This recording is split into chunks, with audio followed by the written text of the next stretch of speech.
Baik, bismillahirrahmanirrahim. Pada kali ini kita akan melakukan percobaan kepekaan indera pendengaran manusia, di mana tujuannya untuk mengetahui kepekaan indera pendengar seseorang. Adapun alat dan bahan yang kita gunakan ada mangkok atau piring yang akan kita gunakan dan sendok untuk memukulnya. Lalu ada kapas untuk tutup telinga dan ada penutup mata serta ada meteran untuk melihat jarak yang akan kita pakai pada praktikum kali ini. Ayo kita mulai percobaannya. Baiklah, pada percobaan pertama kita akan menutup mata kita, lalu membiarkan telinga kita tidak tertutup dan mendengarkan asal bunyi yang diketukkan oleh teman kita. Yuk kita mulai. Jarak 1 meter.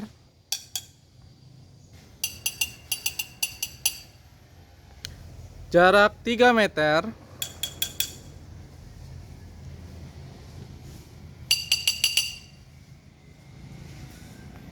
Jarak 6 meter.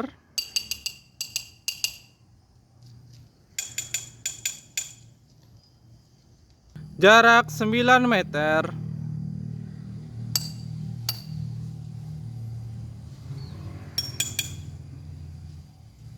Jarak 12 meter.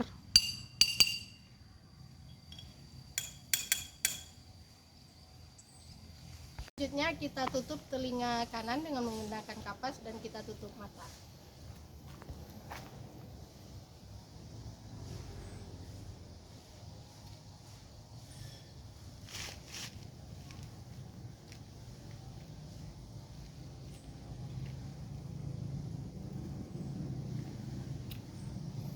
Jarak 1 meter.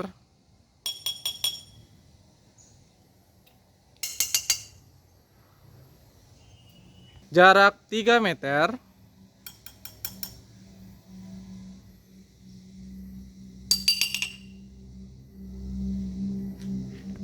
Jarak 6 meter.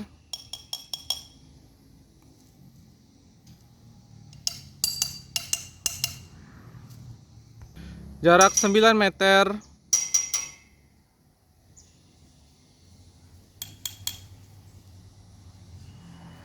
Jarak 12 meter.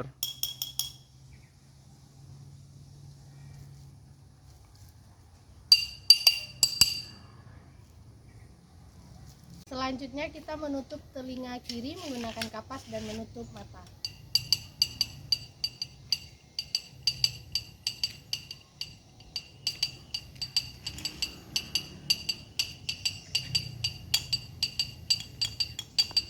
Jarak 1 meter.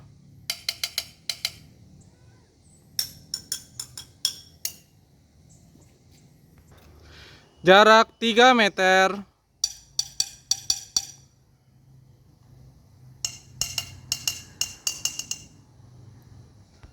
Jarak 6 meter.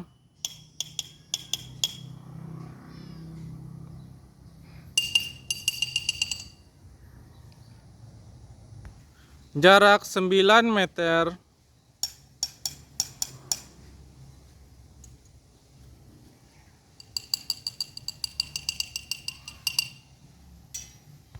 Jarak 12 meter.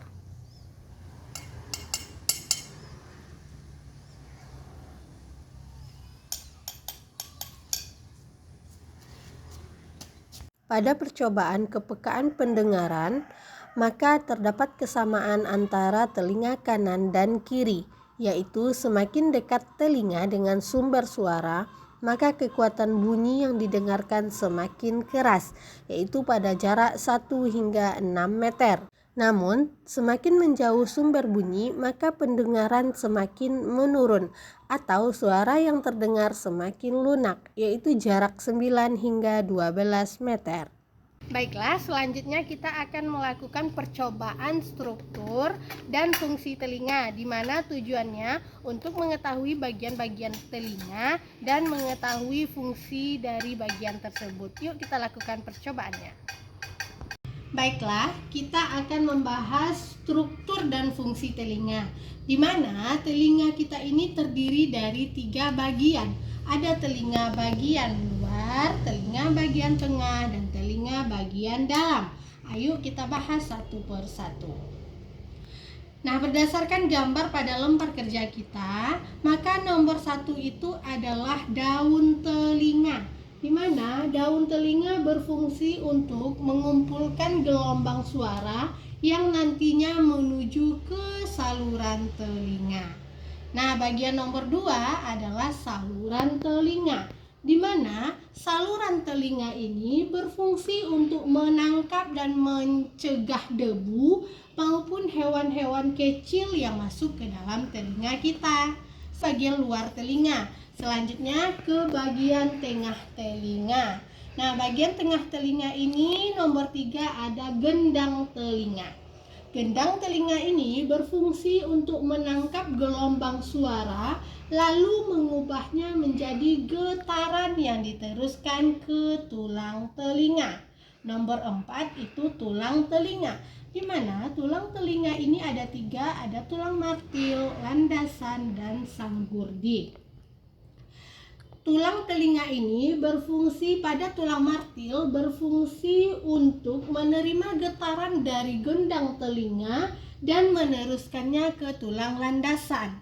Nah, di tulang landasan berfungsi untuk meneruskan getaran ke tulang sanggurdi, saluran eustasius, di mana fungsinya saluran eustasius ini untuk menyeimbangkan tekanan di telinga bagian tengah dengan tekanan lingkungan di luar tubuh.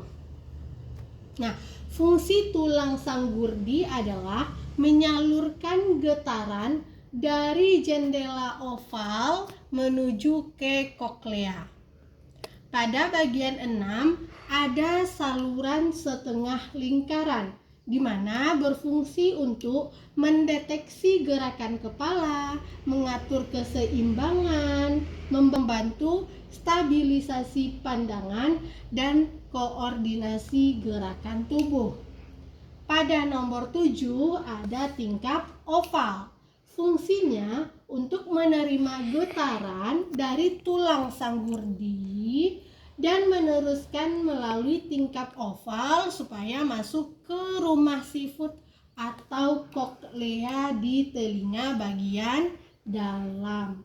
Lalu di koklea atau di rumah sifut fungsinya untuk mengubah getaran mekanik menjadi sinyal saraf atau terjadi proses transduksi melalui sel-sel rambut.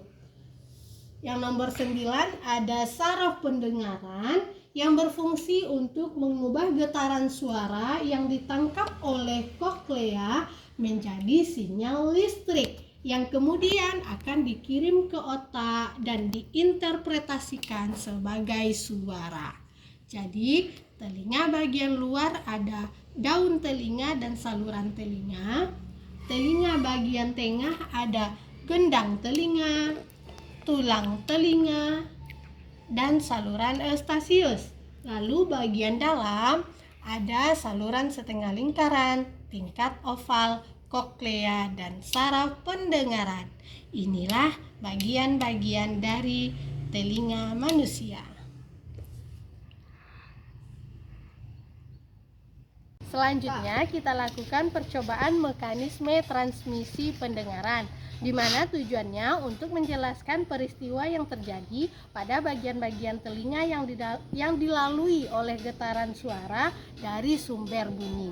Yuk kita lakukan percobaannya. Ini adalah gambar transmisi pendengaran manusia, di mana berdasarkan pengamatan pada gambar transmisi pendengaran ini, maka proses mendengar manusia itu diawali dengan lubang telinga yang menerima gelombang dari sumber suara. Lalu gelombang suara masuk ke dalam lubang telinga akan menggetarkan gendang telinga. Nah, di sini terjadi proses getarkan gendang pendengaran akibat adanya getaran dari sumber suara. Nah, getaran dalam gendang telinga kemudian akan disebarkan atau ditransmisikan untuk melintasi telinga bagian tengah melalui 3 tulang pendengaran, yaitu tulang martil, tulang landasan, dan tulang sanggurdi. Getaran dari tulang sanggurdi disebarkan ke telinga bagian dalam melalui jendela oval menuju koklea yang berisi cairan limfa. Getaran dari jendela oval ke dalam cairan limfa di dalam ruangan koklea dengan organ korti. Kepekaan sel rambut yang terdapat dalam organ korti itulah yang menjadi reseptor getaran. Sel-sel rambut ini akan bergerak ketika ada getaran di dalam koklea, sehingga menstimulasi getaran yang diteruskan oleh saraf auditori ke otak. Sel-sel rambut mengubah energi mekanis gelombang cairan menjadi impuls listrik yang dapat diinterpretasikan oleh otak sebagai suara. Nah, inilah mekanisme terjadinya transmisi pendengaran pada telinga manusia.